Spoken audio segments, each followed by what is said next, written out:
Hi everyone, today I'm going to talk about, or rather answer, a question that Aza wrote on eLearning Chatter, which is about metaphors in e-learning design or training design. So her question is, for me as a learner, one of the more memorable learning experience is when the content is presented through a visual metaphor or analogy that is brilliant, catchy, and involves me in thinking and making a connection. Yet, as an ID, I have to say designing a smart visual metaphor is really challenging. So, where do you get the inspiration for designing something like that? And what skills do you need to improve to help you in your process? So, Asa, when you say, I like a visual that is brilliant, catchy, and involves me in making a connection, the first thing at the get go, I would say, um, what is about those metaphors? Have you broken down why you like those metaphors? Like, why are they brilliant? Why are they catchy? Is it a play of words? Is it a visualization that you like? I think when you break down what you like, you will figure out the elements of how to make it. That is like a reductionist and then constructivist approach. But let's get to your question. It has two parts. How do you get the inspiration? Or sorry, where do you get the inspiration? And what skills do you need?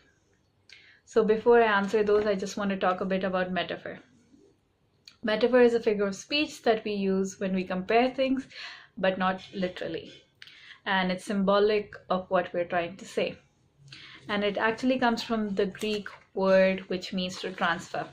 So if you're thinking about metaphors, just think of them as vehicles that transfer your concepts through words or through visuals.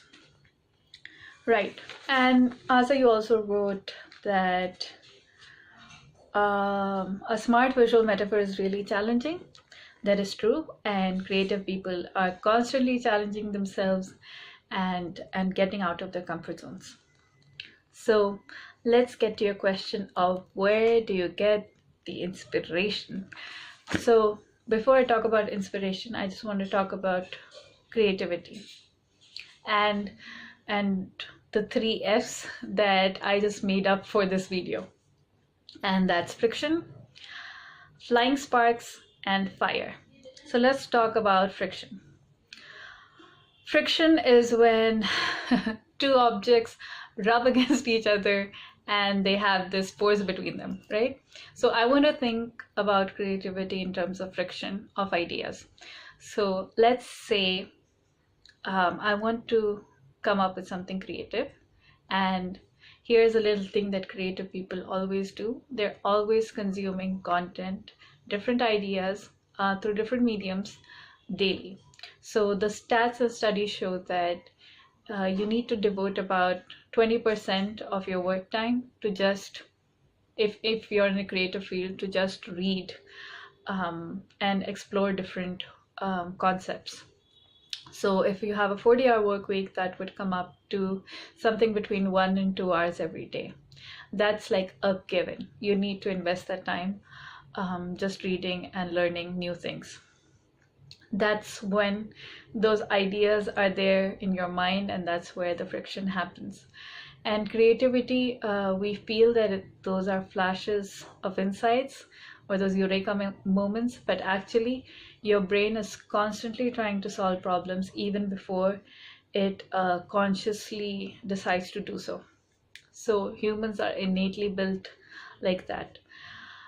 So what happens in creative moments is you have a lot of ideas, they're in your mind, and there's friction happening, and the brain makes those connections or the flying sparks.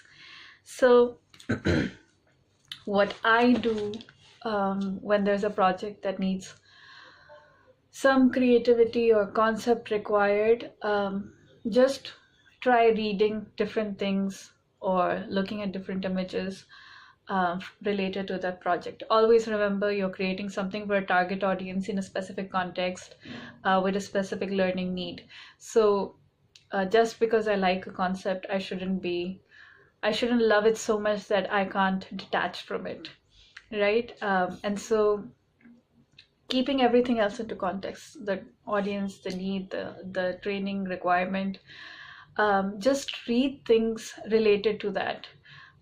So if it's a beverage company, read about how beverages are made, how they're marketed, what people how people relate to different kind of beverages or something like that.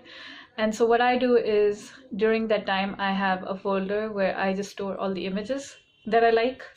I don't even know whether I'll need them or not, but it's just good to have them in my treasure box. So just download all images that you think are relevant, save those files or documents or phrases in a place, and just let it brew like a tea bag in hot water.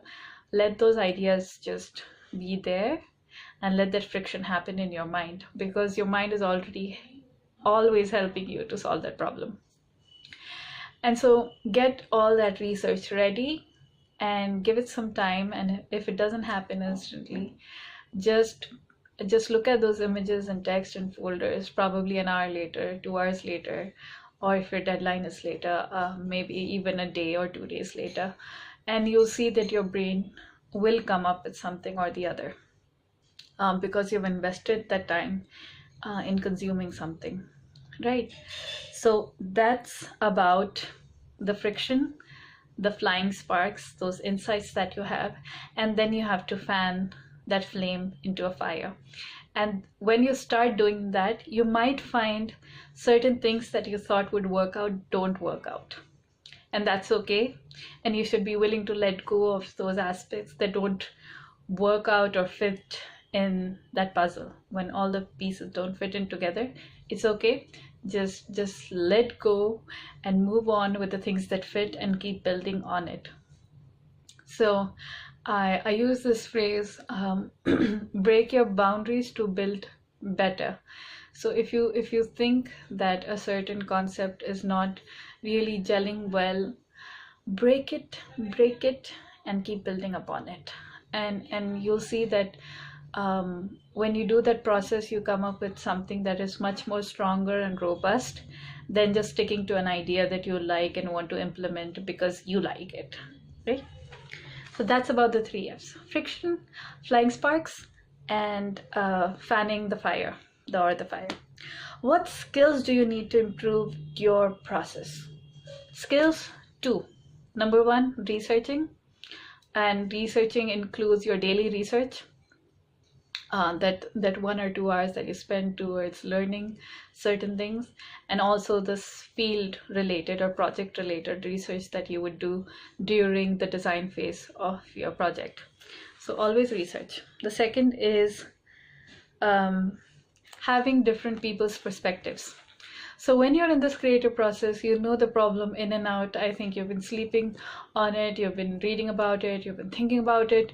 But when you let another person in who has absolutely no idea what's going on, you will be surprised at the things that they can give you, the insights they can offer, and the flaws that they can show you in your thinking. Ouch, but yes. It's really great to have another person's perspective on your work. And if you have a lot of people, it's even better. So let them know your training need and what kind of problems you need to solve. Give them the context of your creative problem before you show them what you're thinking. Because if you don't set the context right, some people might just shoot your idea down because they have no idea what you're trying to achieve. So always do that. So to summarize the whole thing, where do you get the inspiration? As I've said, do like a solo brainstorming session with yourself and Google, and pick up images from stock sites, from ideas from different articles, from videos. Watch a lot of videos. There are a lot of great things about different things that you want to research. And the 3 F's: let the ideas have friction, let them create those flying sparks, and then you fan the flames to that fire and bring out a great thing. The skills that you need: research, alone time, and brainstorming with people. So that's it for this question. If you have any process that you use for coming up with creative ideas, or if there's anything else that you want to share about your process, I'd love to hear that. So this is me signing out. Asa, I hope you had a good time just listening to all of this, and all the best with your creative pursuits. Signing out. Bye.